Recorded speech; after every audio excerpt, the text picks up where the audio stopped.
오늘 말씀의 제목은 두려움과 신뢰 사이에서, 두려움과 신뢰 사이에서라는 제목으로 하나님 말씀 나누고자 합니다. 제가 지지난주 토요일 오후에 가족들과 함께 과천에 있는 서울 동물원에 놀러 갔습니다. 저희 첫째 아들이 이제 악어와 앵무새가 보고 싶다고, 악어와 앵무새에 꽂혀가지고 그거 보려고 갔고요. 또 둘째는 이제 사자가 보고 싶다고 그래서 갔습니다. 생각보다 그 동물원 규모가 굉장히 크더라고요. 그래서 이제 관람을 할 때 이제 안내실에서 추천을 해줄 때 리프트를 타고 꼭대기로 올라간 다음에 이제 거기서 내려오면서 이제 점차적으로 관람하는 것을 추천해 주었습니다. 그래서 이제 아이들과 함께 리프트를 타고 산 꼭대기에 올라가게 되었죠. 제가 살면서 이제 비행기도 결혼하고 신혼여행 때 처음 탔습니다. 그 정도로 이제 문명과 거리가 먼 이제 그런 자연인의 생활을 하고 있었는데요. 리프트도 처음 탔어요. 거의 이제 반백살 가까운 삶을 살고 처음으로 리프트를 탔는데요. 저는 이제 리프트가 그래도 딱 서서 멈추고 앉고 뭐 벨트 매고 막 그렇게 되는 줄 알았어요. 근데 이게 그냥 뭐 이렇게 밀어내기 식으로 계속 돌고 있고 내가 그 타이밍에 맞춰서 탁 앉아서 그냥 봐 내리고 올라가는 그런 구조더라고요. 제가 상상하지도 못했습니다. 그래서 제가 이걸 보고 이거 아이들도 타도 되는지 안내실에 다시 한번 문의를 하니까 뭘 그런 걸 문의하냐라고 하는 이제 말투로 그거 뭐 부모님의 선택에 따라서 얼마든지 탈 수 있습니다 이렇게 안내를 하는 거예요. 그래서 저도 당연히 이제 남들 다 태우니까 저도 같이 그 리프트를 타고 올라가게 되었죠. 딱 착석하고 안전바가 내리는 바로 그 순간, 그리고 출발하고 한 2초가 지난 바로 그 순간 제 뇌리를 스치고 지나간 생각이 있습니다. 뭔가 잘못됐다. 이건 뭔가 아니다. 안전상의 문제가 있는 것도 아니고요, 뭔가 어려움이 생긴 것도 아니에요. 그냥 제가 생각한 것보다 훨씬 더 무섭더라고요. 제가 남자인데, 그리고 이제 제 옆에는 아이가 있고 제 뒤에는 아내와 둘째가 이제 타고 오고 있는 겁니다. 그래도 어찌됐든 이 상황이 지금 아이들과 아내가 혹시 무서워하진 않을까 싶어가지고 괜찮냐고 막 물어봤는데 뒤에서는 막 깔깔 호호거리고 있고요. 또 옆에 있는 제 아들은 막 저기 뭐 기린 보인다고, 막 저기 막 사자 보인다고 하면서 막 신나서 막 움직이고 있는 겁니다. 제가 저 혼자 잔뜩 겁을 먹은 상태로 막 무서운데 그래도 이 첫째를 막 붙잡고 막 이렇게 타고 가고 있었어요. 안전바가 있는데요, 공간이 한 이 정도 비는 겁니다. 내가 이렇게 하면 술러덩 빠질 것 같아요.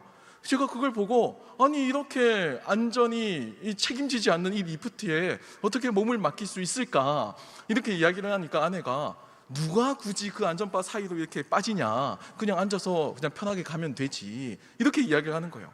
제가 그 이야기를 통해서 아내와 저의 이 안전에 대한 개념 자체가 뭔가 다르구나라는 것을 느꼈습니다. 참고로 거기가 이제 한참 올라갑니다. 저는 뭐 그냥 한 1분, 2분 도착하는 줄 알았어요.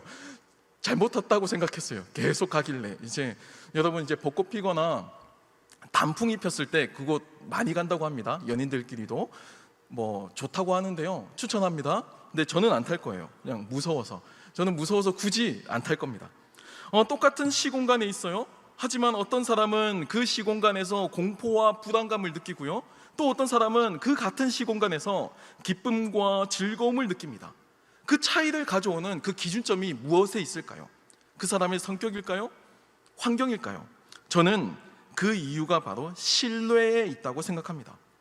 저는 제가 탄 그 리프트를 전적으로 신뢰하지 않아요. 타면서도요, 제가 많은 생각을 했습니다. 위에 줄이 끊어지면 어떨까? 안전바가 혹시 덜렁덜렁거리다가 그냥 확 올라가 버리면 어떡하지? 리프트가 이렇게 균형을 잃고 확 쏠리면 어떡하지? 내가 첫째를 빨리 이렇게 잡고 이렇게 붙잡고 매달려야겠다. 막 별별 시나리오 생각을 다 하면서 막 버티고 있었습니다. 그냥 즐기려고 해도요, 즐겨지지가 않는 거예요. 사실 진짜 타고 한 5초 정도는 약간 공황이 올 것 같은, 제가 경험해 보진 않았지만 이런 게 공황인가 싶을 정도로 두 발이 땅을 뜨니까 허공에 있잖아요. 저만 무섭나요? 네, 허공에 있으니까 즐길 수가 없는 거예요. 나는 일단 두 발이 땅에 있어야지만 안정감을 누리는 그런 사람인 겁니다. 사실 저희가 삶을 살아갈 때요, 이 신뢰라고 하는 문제는 굉장히 중요한 문제입니다. 신용사회에서 이 신뢰는 사회를 굴러가게 하는 기본적인 틀이죠. 신용이 있어야지만 모든 산업이 발달하고 문명이 이루어집니다. 사람들은 은행을 신뢰하기 때문에 예금을 맡기죠. 또 은행도 고객을 신뢰하기 때문에 대출을 해주는 거예요. 그런데 꼭 경제활동뿐만이 아니고 우리가 살아가는 그 모든 삶에 있어서도 이 신뢰라고 하는 이 문제는 굉장히 중요합니다.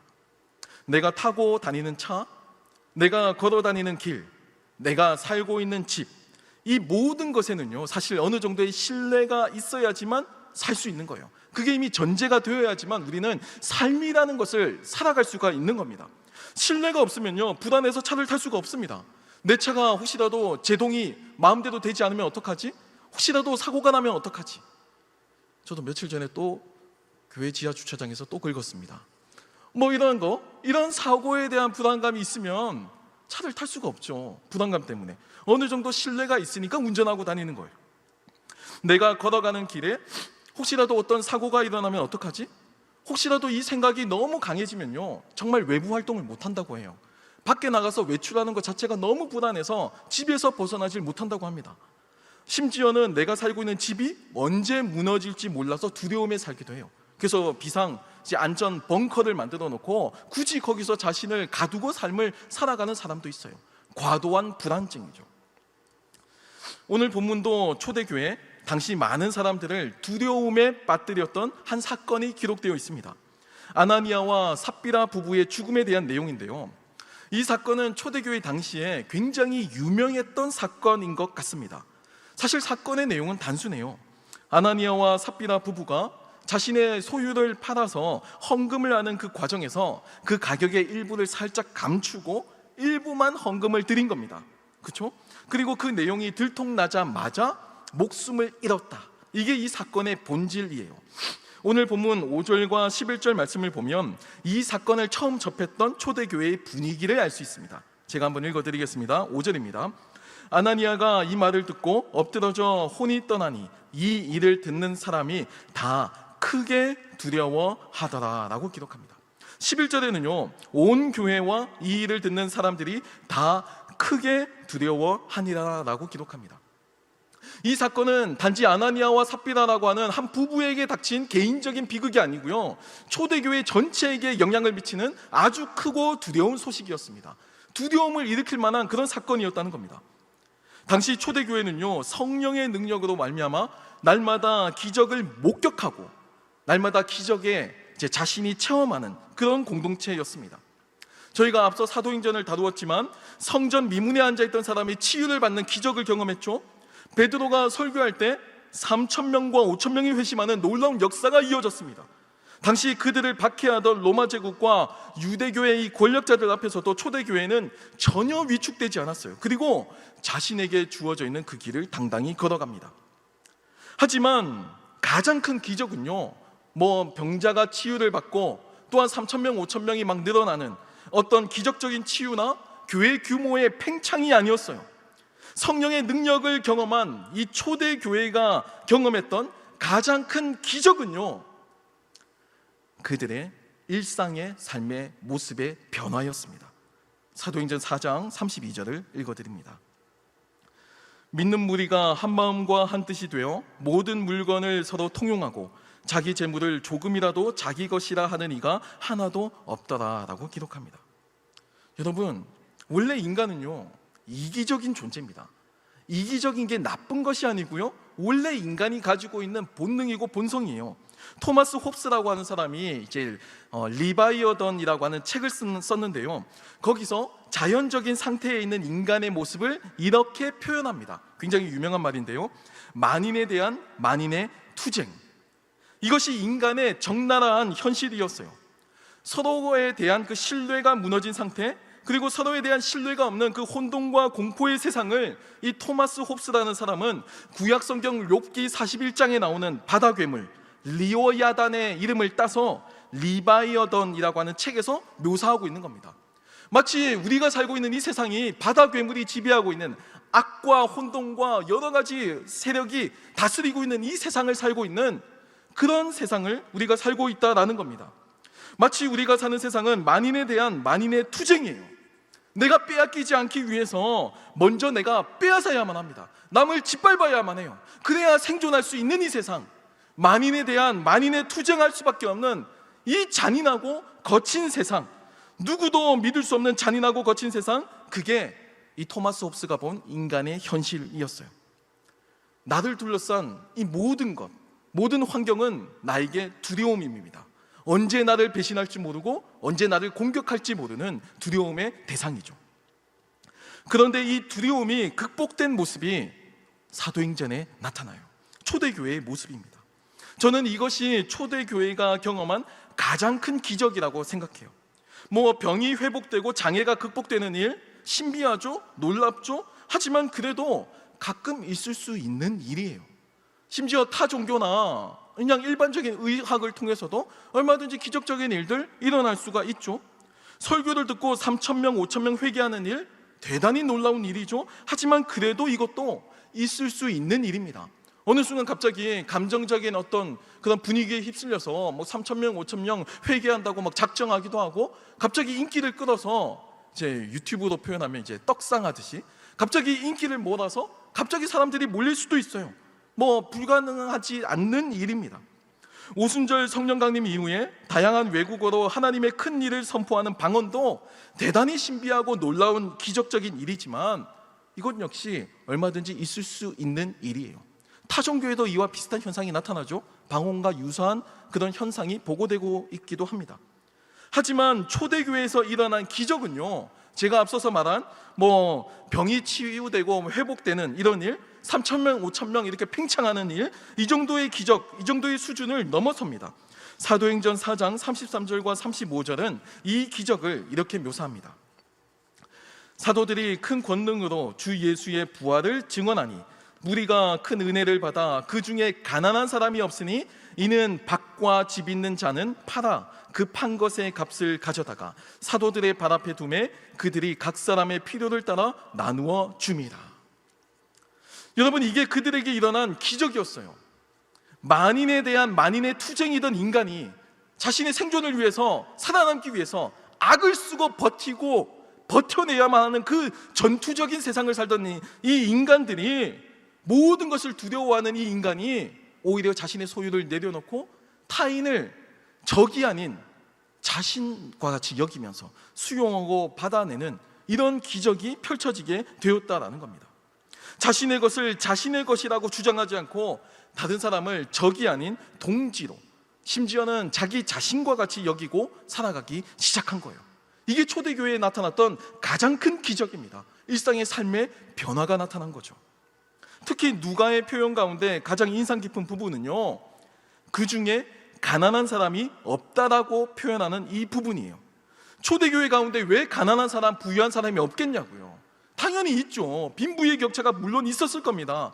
하지만 자신의 소유를 주장하지 않고 아낌없이 내어놓으면서 각 사람의 능력대로 가지는 것이 아니고 각 사람의 필요에 따라 나누어 주는 엄청난 기적이 일어났기 때문입니다.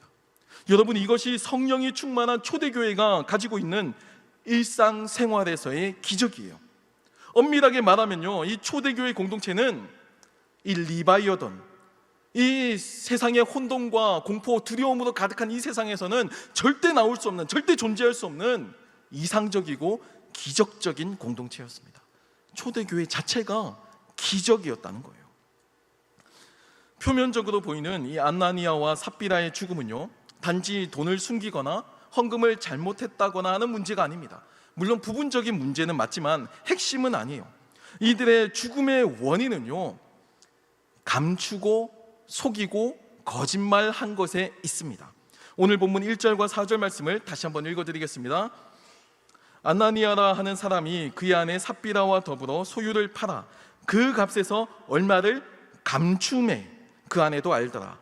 얼마만 가져다가 사도들의 발 앞에 두니 베드로가 이르되 아나니아야, 어찌하여 사탄이 내 마음에 가득하여 내가 성령을 속이고 땅값 얼마를 감추었느냐. 땅이 그대로 있을 때에는 내 땅이 아니며 판 후에도 내 마음대로 할 수가 없더냐. 어찌하여 이 일을 내 마음에 두었느냐. 사람에게 거짓말한 것이 아니요 하나님께로다 라고 전합니다.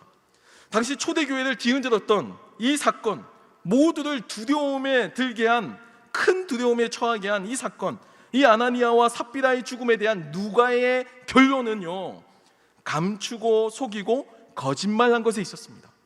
감추고 속이고 거짓말했기 때문에 이 비극적인 결말을 맞이할 수밖에 없었다는 거예요. 아까 제가 인간은요, 원래 두려움이 있고 불안한 존재라고 했습니다. 죽음을 앞두고 살아가기 때문에 늘 우리는 잠재적인 두려움이 있어요. 죽음이라고 늘 인식하진 않지만요, 이것이 우리에게 다른 형태로 두려움의 모습으로 나타납니다. 잠재의식 속에 깊이 묻어 있지만 어찌되었든 우리는 그 두려움을 본능적으로 직감하고 살고 있어요. 폴 틸리라고 하는 신학자는요, 죽음을 경험하는 유한한 인간은 불안할 수밖에 없다라고 이야기합니다. 그러니까 이 말은요, 인간이라면 불안할 수밖에 없는 거예요. 불안한 게 당연하다라는 겁니다. 내가 뭐 이상하기 때문에, 뭐 병이 있기 때문에 불안한 것이 아니고, 불안해야 인간이라는 겁니다. 그게 인간의 본성이고 특성이에요. 반대로 불안하지 않으면요, 그건 인간이 아니라는 겁니다. 두려움이 없는 존재? 그건 신이라는 거예요. 두려움이 있어야지만 인간이라는 겁니다. 왜냐하면 그게 인간의 본성이니까. 죽음을 직면해 있고 늘 유한한, 나에게는 한계가 있다는 것, 나에게는 시간이라고 하는 한계, 공간이라는 한계, 그 한계에 머물고 있다는 것, 이게 우리에게 늘 잠재적인 공포로 작용하게 된다라는 겁니다. 한 치 앞도 알 수 없는 것이 인간이기 때문에 늘 불안해하고요, 이에 대비해야 한다는 압박감을 가지고 살아갑니다. 자기 자신 외에는 어떤 것도 신뢰할 수 없기 때문에 리바이어던이죠. 온 세상이 바다 괴물이 지배하는 그런 세상, 내가 먼저 잡아먹지 않으면 잡아먹히는 이 세상에서 어떻게든 생존하기 위해서 노력하는 겁니다. 그래서 그 발로가 어떻게 나타나냐면요, 돈에 집착하는 거예요. 돈에 집착합니다. 그리고 더 높고 명예로운 자리에 욕심을 내는 거예요. 사람들은 배신도 하잖아요. 직장이나 사업도 내가 노력한 만큼 결과가 나오기보다도 배신을 당하기도 하고요, 내가 열심히 했는데, 내가 정말로 후회 없이 열심히 노력했는데도 실패할 때도 있습니다. 건강을 위해서 열심히 관리받고 운동을 해도요, 건강이 나빠지는 배신을 경험하기도 합니다. 질병에 걸려서 육신의 연약함을 경험할 때도 있어요. 그래서 나를 지켜줄 만한, 신뢰할 만한 것을 찾는데 그게 돈이나 사회적인 지위라는 거예요. 그게 있으면 그래도 잠시나마 두려움은 있게 해주거든요. 그러니까 그 당장의 유혹에 자신의 삶을 던지는 겁니다. 하지만 오늘 본문에서 나타나는 초대교회의 특징은요, 모두가 다 이 두려움에서 벗어나 있다라는 겁니다. 자신의 것을 아낌없이 드리면서도 전혀 흔들리지 않는 그 신뢰성이 그 초대교회 공동체 안에 이미 형성되어 있어요. 나를 감싸고 있고 나를 보호해 준다고 믿고 있는, 나를 포장해 주는 그 모든 것을 다 내려놓아도 괜찮다라고는 확신이 그 공동체에는 이미 있었다는 겁니다. 리바이어던, 리오야단이 지배하는 그 세상에서 두려움을 극복하고 신뢰가 형성되어 있는 그 초대교회만의 그 특징이 초대교회가 가지고 있었던 엄청난 기적이었다는 거예요. 한 사람은 자발적으로 헌신할 수 있죠. 몇 사람은 충성된 멤버가 되고 제자가 될 수 있습니다. 하지만 공동체 전체가 다 아낌없이 자신의 것을 다 포기하고 자신의 소유를 내려놓고 가난한 사람이 한 명도 없다라고 기록할 정도, 이것은요 어마어마한 기적입니다. 3,000명, 5,000명 예수 믿는 것, 병자가 치유받는 것, 이것과는 질이 다른 엄청난 기적이에요. 내 것을 다 드려도 하나님께서 책임지신다는 믿음이 있고요, 또 교회 공동체는 적어도 이 길이 맞다고, 이 길이 옳다고, 이 리바이어던, 이 리오야단이 지배하는 세상을 그대로 따라가는 게 아니고 성령이 지배하시는 세상은 이렇게 살아가야 한다고, 이 세상을 저항하면서 살아가야 한다는 확신이 있었다는 겁니다. 이 기적이 가능한 배경에는요, 하나님을 향한 신뢰가 있었습니다. 돈이나 사회적 지위를 신뢰한 것이 아니고요, 하나님을 신뢰한 것이 다소 무모해 보이는 이 초대교회가 경험한 기적의 원인이라는 겁니다. 하지만 오늘 본문의 비극적인 결말을 맞이한 이 아나니아와 삽비라는 하나님을 향한 이러한 신뢰가 없었습니다. 그 증거가 감추고 속이고 거짓말한 겁니다. 자신의 것을 다 드리고 나면요 불안하죠. 내 삶의 미래가 걱정이 되는 겁니다. 그래서 겉으로는 다 드렸다고 이야기하면서 실제로는 내가 정말로 의지하고 있는 내 최후의 마지노선, 내 최후의 보루를 남겨놓는 거예요. 겉으로는 하나님을 신뢰한다고 하지만 실제로는요, 돈을 더 신뢰하고 있었던 겁니다. 그것이 살아계신 하나님을 마치 죽은 하나님처럼 여기면서 모르겠지, 이 정도는 감추고 속이고 거짓말해도 모르는 그런 하나님으로 전락시키게 된 겁니다. 이게 아나니아와 삽비라에게 닥친 그 비극의 이유였어요. 사실 불안이나 공포는요, 정상적인 인간의 정서 반응입니다. 두려움이 있으니까 조심하죠. 미래를 준비할 수 있죠. 동기부여가 되고요. 또 일의 효율을 높여주기도 합니다. 검증된 가장 좋은 학습 효과는 뭘까요? 교수님들이 이렇게 이야기하는데, 검증된 가장 좋은 학습 효과는 예습복습, 조별과제 아닙니다. 가장 좋은 학습 효과는 시험입니다. 시험을 쳐야 사람은 공부를 하고요, 적어도 곧 이제 딜리트 되겠지만 내 뇌에 잠깐 넣었다가 일단 잠깐이라도 넣는 신용이라도 하는 거예요. 시험이 있어야지만. 시험은요, 불안이나 두려움이지만 그래도 이게 있으니까 우리를 더 나은 삶을 살도록 이제 지혜와 지식을 얻게 해주는 겁니다. 하지만요, 두려움이 만약에 과도해지면요, 일상생활을 할 수가 없습니다. 밥을 먹어도요, 이게 독이 있을까 없을까 고민한다면 살 수가 있겠어요? 차를 타도 이 차가 사고 나지는 않을까, 마른 하늘에 벼락이 내리지 않을까, 이런 생각들로 가득 차 있으면 삶을 살 수가 없는 겁니다. 이것이 망상으로 진행되기도 하고요, 신경쇠약이나 강박장애에 시달리게 될 수도 있어요. 밥을 먹어도 독이 없을 거라고 하는 신뢰, 차를 타도 괜찮을 거라는 신뢰, 마른 하늘에 벼락이 내리지 않을 거라는 신뢰 정도는요, 그냥 하고 살아가야 하는 겁니다. 내가 그냥 전제로 하고 그냥 깔고 살아가는 겁니다. 그것도 불안해하면 살 수가 없어요. 24시간 모든 순간이 공포의 연속이 될 거예요. 살아간다는 것 자체가 두렵고 힘든 일이 될 겁니다. 그렇다고 만약에 두려움이 없다고 한다면 어떨까요? 두려움이 없으면요, 안전불감증에 걸릴 수도 있어요. 자신의 생존이 위협을 받는 데에도 불구하고 혼자 모르고 살아갈 수도 있습니다. 그러니까 두려움 그 자체가 문제가 아니라는 겁니다.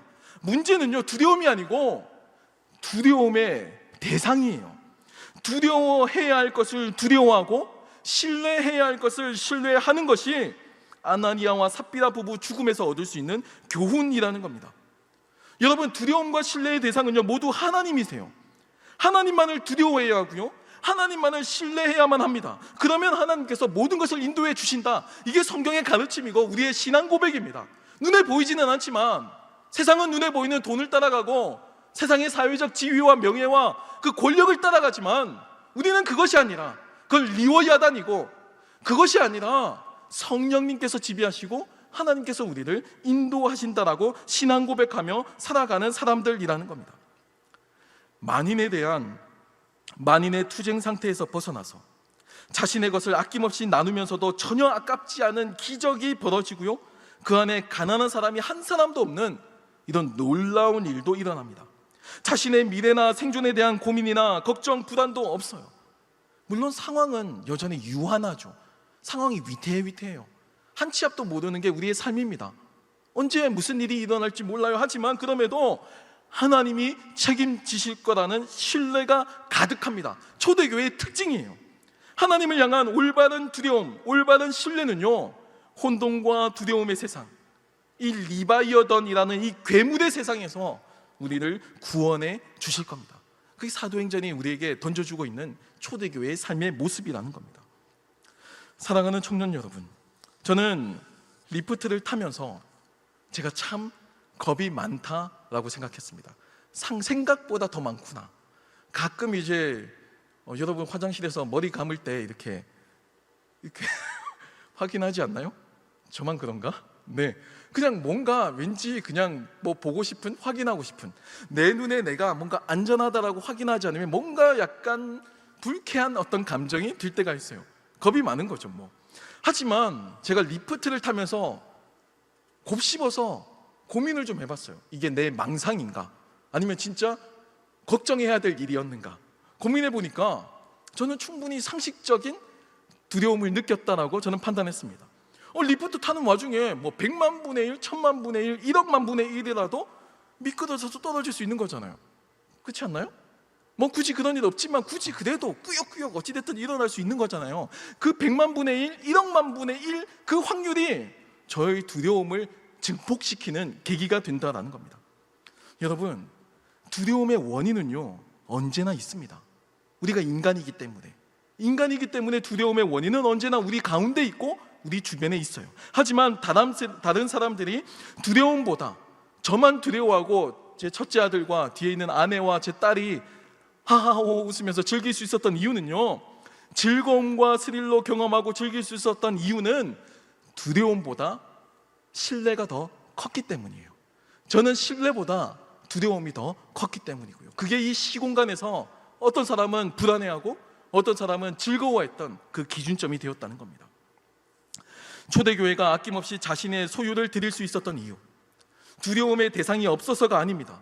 두려움의 대상, 두려움의 조건은 여전히 있어요. 두려움을 이겨낸 이유는요, 두려움보다 훨씬 큰 신뢰가 있었기 때문입니다. 이 신뢰가 초대교회 공동체를 가난한 사람이 한 사람도 없는 정말 기적의 공동체로 이끌었어요. 만인에 대한 만인의 투쟁이라고 하는 이 정글 속에서 서로를 신뢰하고 포용하고 용납하는 이 사랑의 공동체로 바꾸게 된 겁니다. 세상의 위협과 공포 가운데서도 굴하지 않고 예수 그리스도의 부활을 선포하는 담대한 공동체로 변화시키는 기적이 일어나게 된 거예요. 우리가 두려워하는 것은 무엇일까요? 혹시 신뢰와 이 두려움의 대상이 바뀌어져 있는 것은 아닐까요? 아직도 하나님이 아닌 다른 것을 추구하고 의지하고 신뢰하며 살아가고, 아직도 여전히 하나님이 아닌 다른 것을 두려워하고 살아가고 있다면 여러분, 이 방향이 바르게 잡히길 축복합니다. 아나니아와 삽비라의 비극이 바로 그거예요. 초대교회 공동체 안에 소속되어 있었어요. 나름대로의 소유도 있었어요. 이 말은요, 그들이 신앙도 있고요, 사회적인 위치도 어느 정도 있었음을 보여줍니다. 자신의 소유를 팔아서 하나님께 드릴 정도의 헌신도 어느 정도 있었어요. 그래서 더 비극적이라는 겁니다. 전혀 하나님을 모르는, 예수에 대한 신앙이 없는 불신자가 아니고, 이 신앙 공동체 안에서 요식적으로 신앙생활을 하면서 하나님을 두려워하는 것이 아니라 다른 것을 두려워하고 다른 것에 절절매며 살아가는 불행한 사람들이 얼마든지 있을 수 있다는 것을 우리에게 교훈으로 알려주고 있다는 겁니다. 두려움과 신뢰의 대상이 뒤바뀌어져 있어요. 진정 두려워해야 할 분을 두려워하지 않고 자신의 소유를 신뢰하며 살았죠. 자신을 둘러싼 이 두려움과 불안을 이기기 위해서 나름대로 노력했지만 그 대상이 뒤바뀐 이상 결과는 똑같습니다. 여전히 비극이 닥치게 되겠죠. 사랑하는 여러분, 이 맞물려 있는, 계속해서 반복되는 이 비극의 굴레를 끝내고 하나님 앞에서 내 삶을 재조정하며 살아가는 저와 여러분이 되길 축복합니다.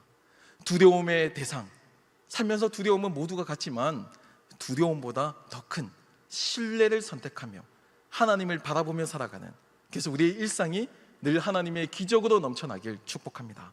우리 이 시간 함께 찬양하고 또 기도하는 시간을 가지겠습니다. 우리 이 시간 찬양할 때 우리 앞서서 불렀던 찬양 가운데 한 곡이죠. 우물가의 여인처럼 함께 고백하게 될 텐데요.